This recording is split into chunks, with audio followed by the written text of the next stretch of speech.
আজকে আমি অফিসিয়ালভাবে ডিক্লেয়ার দিচ্ছি, আমি বৈষম্য বিরোধী ছাত্র আন্দোলনের কোনো কর্মকাণ্ডের সাথে জড়িত না এবং বৈষম্য বিরোধী ছাত্র আন্দোলন এবং আমার কোনো সম্পর্ক আর নেই। মেমো খারামির সব থেকে বড় উদাহরণ এরা উপরে ব্যাপক ব্যাপক লেকচার দেবে আর পেছনে পেছনে দোষকদের সাথে বিল্ডারগ্রামে আড্ডা দিয়ে তাদেরই ব্যাকআপ দেবে। আজ তাদের মানুষ হয়ে তারা আমার পাশে দাঁড়াতে পারেনি। তারা সাধারণ জনগণের পাশে কেমন দাঁড়াবে আমার ভালোই বোঝা হয়ে গিয়েছে। আপনারা একটা পরীক্ষার দুর্নীতি আটকাতে পারছেন না, তো আপনার দেশের দুর্নীতি কেউ থামাবেন বলেন? কোন উত্তর আছে আপনাদের বলেনি? আবার বৈষম্য বিরোধী ছাত্র আন্দোলনের বিভিন্ন ছাত্র লাখ লাখ টাকা তুলে কোটি কোটি টাকা তুলে টাকার পাহাড় করে ফেলল। এই চাঁদাবাজের বিরুদ্ধে তো আপনারা কখনো কোনো কথা বললেন না যে এনসিপি গঠন হচ্ছে পূর্ববর্তী আওয়ামী লীগের দোসরদের দিয়ে এবং তাদের টাকায় তারা দল চালাচ্ছে। এবং আপনারা দ্রুত নির্বাচন দেন, দেশ চালানো কোনো চোর বাটপারের কাজ না। আসসালামু আলাইকুম। মনে এক তীব্র যন্ত্রণা এবং দুঃখ নিয়ে আজ আপনাদের সকলের সামনে উপস্থিত হয়েছে। আপনারা সবাই অবগত আছেন, আজ অল্প কিছুদিন হচ্ছে আমার ফুফু আম্মু এই দুনিয়া থেকে চিরবিদায় নিয়েছেন। আমরা এখনো পর্যন্ত তার শোক পরিপূর্ণভাবে কাটিয়ে উঠতে পারিনি। তিনি ছিলেন আমার পরিবারের সকলের কলিজার টুকরা। আজ আমি আমার ফুফু আম্মুর এই বিষয় এবং বেশ কয়েকটা বিষয় নিয়ে আপনাদের সকলের সামনে কিছু আলোচনা করতে চাই। একটা বছর হয়ে যাচ্ছে আমাদের বাংলাদেশ নতুন করে স্বাধীন হয়েছে। একাধিক লাশের উপর ভর করেই আমাদের এই স্বাধীনতা। আর এই স্বাধীনতার জন্য যেই সকল শহীদ ভাইরা জীবন দান করেছিলেন তাদের প্রতি আমার বিনম্র শ্রদ্ধা। সারা বাংলাদেশ আপনাদেরকে অনেক ভালোবাসে এবং সারা বাংলাদেশের মানুষের আপনাদের প্রতি অনেক দোয়া। ওই সময় ওই ভাইদের কষ্ট দেখতে না পেরেই আমরা রাস্তায় নেমেছিলাম, আন্দোলন করেছিলাম এবং ফেসবুকে লেখালেখিও করেছিলাম। আমরা জনগণের কল্যাণের উদ্দেশ্যে একটা সংস্কারমূলক প্রত্যাশা নিয়েই রাজপথে নেমেছিলাম যে মানুষের জন্য কল্যাণ কিছু করব।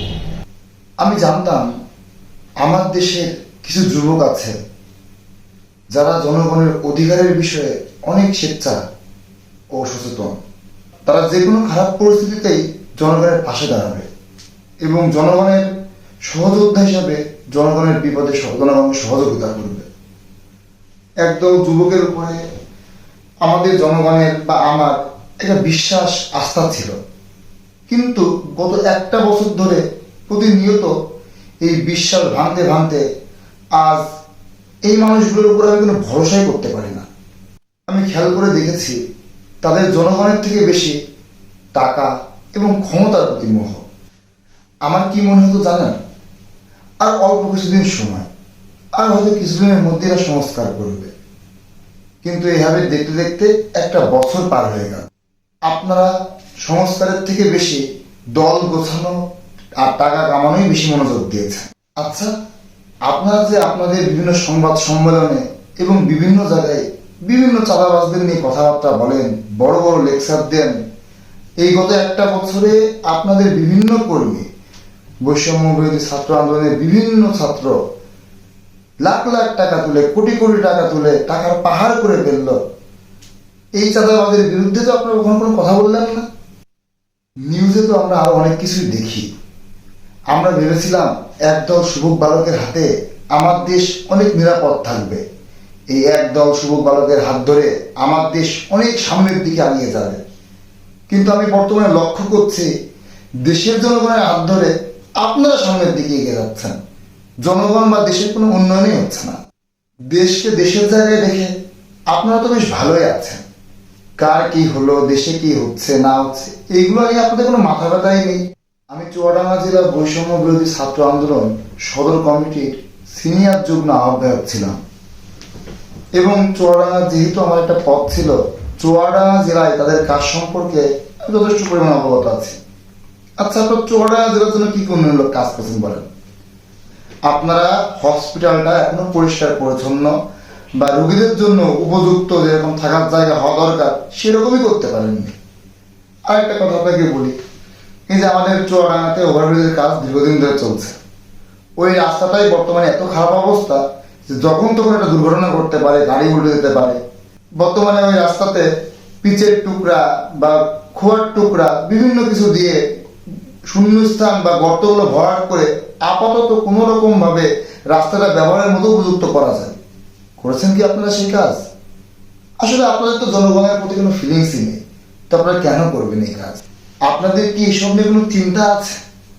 আপনাদের চিন্তা আছে কিভাবে দল গোছাতে হবে, কিভাবে টাকা কামাতে হবে। পৌর মার্কেটটা কতদিন ধরে বন্ধ আছে, 5 তারিখের পরে ব্যবসাদাররা কতবার কত রিকোয়েস্ট, তারা দোকানের ভাড়া দিয়ে ফুটপাতে ব্যবসা করছে, সম্পূর্ণ ভাড়া দিচ্ছে, তাদের মার্কেটটা পরিপূর্ণভাবে কমপ্লিটও হয়ে গিয়েছে। আপনারা কি এখনো পর্যন্ত তাদেরকে মার্কেটের দোকানে বসিয়ে দিতে পেরেছেন? ওই ফুটপাতে দাঁড়িয়ে দাঁড়িয়ে কতগুলো বাচ্চা প্রতিনিয়ত খাতা কিনছে, কলম কিনছে, বিভিন্ন ধরনের ইনস্ট্রুমেন্ট কিনছে। আচ্ছা, ওই জায়গাটায় যেভাবে রানিং গাড়ি আসে, যদি একটা বাচ্চার কোনো দুর্ঘটনা ঘটে, সেই ড্রাইভার কি আপনারা নেবেন? আজকে আপনাদের গাফিলতির কারণে ওই দোকানগুলো নির্দিষ্ট জায়গায় এখনো পর্যন্ত অবস্থান পায়নি। আর যখন কোনো ভুল হবে তখন আপনারা বলবেন এই কর্তৃপক্ষের দোষ, এই অধিদপ্তরের দোষ। আপনাদের তো কোনো দোষই নেই, আপনাদের তো কোনো দায়িত্বই নেই, তাই না বলেন? এই যে সিভিল সার্জনের পরীক্ষার বিষয়ে কিছুদিন আগে আপনারা ফেসবুকে পোস্ট করেছেন। কি পোস্ট করেছেন? যে সিভিল সার্জনের পরীক্ষায় দুর্নীতি হয়েছে। ভাই, আপনাদের বলতে চাই যে ইউনুসকে নিয়ে এসেছে কে ভাই? আপনারাই তো তাকে সিলেক্ট করলেন, আলোচনা করলেন, অনেক আলোচনার মাধ্যমে আপনারা উপদেষ্টা প্যানেল একটা নির্বাচন করলেন এবং তাদের হাতে দেশের দায়িত্বও দিলেন। আজ আপনাদের হাতে দেশের সম্পূর্ণ দায়িত্ব, সম্পূর্ণ ক্ষমতা আপনাদের হাতে। আপনাদের হাতে দেশ থাকা সত্ত্বেও আজকে আপনি বলছেন কি এই পরীক্ষায় এই দুর্নীতি হচ্ছে, সেই পরীক্ষায় সেই দুর্নীতি হচ্ছে। আপনারা যে দেশটা ভালোভাবে চালাতে পারবেন না তার সব থেকে বড় উদাহরণ কি জানেন তো? এই দুর্নীতি পরীক্ষা হচ্ছে এটাই। আপনাদের ফেসবুকে পোস্ট আপনারা নিজেরাই বলেছেন, আপনারা একটা পরীক্ষা দুর্নীতি আটকাতে পারছেন না, তো আপনার দেশের দুর্নীতি কিভাবে থামাবেন বলেন? কোন উত্তর আছে আপনাদের কাছে? আবার আমাদের চুয়াডাঙ্গাতে এমন বেশ একটা ড্রেনও আছে যেখানে যখন অতিরিক্ত বৃষ্টি হয় রাস্তায় পানি আটকে যায়, ড্রেন দিয়ে পানি যায় না এবং স্ল্যাবগুলো ঢেকে যায়। ভাই, সেই স্ল্যাবগুলোর অবস্থা কয়েকটা জায়গায় স্ল্যাব নেই এবং কিছু স্ল্যাব ভাঙা। আজকে যদি আমার ফুফাম্মর মতো সেখানে কোনো বাচ্চার মৃত্যু হয় বা যে কোনো দুর্ঘটনা হয়, ভাই সেই ড্রাইভারও কি আপনারা নেবেন? আপনাদের তো এইগুলো নিয়েও কোনো ফিলিংস নেই। এমন উদাহরণ যদি আমি দেওয়া শুরু করি তাহলে আমার এই ভিডিও অনেক লং হবে এবং আমার অভিযোগও শেষ হবে না। সত্যি কথা বলতে কি জানেন, আপনাদের জনগণের প্রতি তিল পরিমাণে কোনো ভালোবাসা নেই। একটা উদাহরণ দিই, আমার ফুফু আম্মুকে দীর্ঘ সময় খোঁজাখুঁজির পরে যেদিনকে আমরা খুঁজে পেলাম গাজীপুরে টঙ্গীতে, সেই দিন আমাদের মন মানসিকতা অনেক কষ্টে ছিলাম। আমরা আমার ফুফুকে হারিয়ে ফেলেছি। তবে কিছু দায়িত্বশীল সুবোধ বালক, সেদিনকে এনসিপির প্রোগ্রাম ছিল, তো আমাদের যারা জুলাই গণঅভ্যুত্থানের ব্যাপক বড় বড় আলোচিত মানুষ, ভেবেছিলাম তাদের তো জনগণের প্রতি অনেক ফিলিংস। আমার দেশের এইরকম ভাবে একটা দুর্ঘটনায় আমার ফুফু মারা গেল, এত গুরুত্বপূর্ণ জায়গায় কিছু স্ল্যাব নেই। এটা হাসপাতাল, ইম্পেরিয়াল হাসপাতাল, যেখানে প্রত্যেকটা নিয়ত হাজার হাজার লাখ লাখ মানুষের আনাগোনা, যারা অনেক ইমার্জেন্সি রোগী নিয়ে হাসপাতালে যায়, সেখানে সামান্য কিছুক্ষণ বৃষ্টি হলেই ওই ড্রেনটা পরিপূর্ণভাবে আটকে যায় এবং স্ল্যাবও দেখা যায় না। এমনভাবে পানির লেভেল উপরে বেড়ে যায় স্ল্যাবটাও দেখা যায় না। তো সেই জায়গায় যদি কয়েকটা ফাঁকা স্ল্যাব না থাকে, এমন দুর্ঘটনা এড়ানো কতটা কঠিন এবং এটা এখন আদৌ সম্ভব নাকি আপনারাই বলেন। যে আজকে দেশের এত গুরুত্বপূর্ণ একটা জায়গায় আপনারা স্ল্যাবের কোনো ব্যবস্থা নেই। দেখেন, রাষ্ট্রের থেকে মানুষ এই ধরনের মৃত্যু আশা করে না। এটা বাংলাদেশের বর্তমান দুর্নীতি এবং কিছু কিছু অধিদপ্তরের এমন বড় মিস্টেক, যার কারণে প্রত্যেক নিয়ত এমন অস্বাভাবিক মৃত্যু হতেই আছে। তো আমি ভেবেছিলাম যেহেতু এটা রাষ্ট্রের গাফিলতিতে একটা বড় আঘাত আমার পরিবারের, তো যারা এখন বর্তমানে রাষ্ট্রের দায়িত্বে আছেন তারা আমার পরিবারের সাথে হয়তো যোগাযোগ করবেন এবং যেহেতু আমি চুয়াডাঙ্গা বৈষম্য বিরোধী ছাত্র আন্দোলনের সদর কমিটির সিনিয়র যুগ্ম আহ্বায়ক, সেহেতু আমি আশাই করেছিলাম যে তাদেরই আমি লোক, তারা আমার সাথে যোগাযোগ করবে। কিন্তু দেখেন, সেদিনকে তারা তাদের প্রোগ্রাম এবং দল গোছানোর জন্য এতটাই ব্যস্ত ছিলেন যে তারা আমার সাথে যোগাযোগের সময়ই পায়নি, অথবা তারা জানতেনই না যে দেশে এত ভয়ানক একটা পরিস্থিতি হয়ে যাচ্ছে। তাদের থেকে আমি এরকম আচরণ একদমই আশা করেছিলাম না। আজ তাদের মানুষ হয়ে তারা আমার পাশে দাঁড়াতে পারেনি।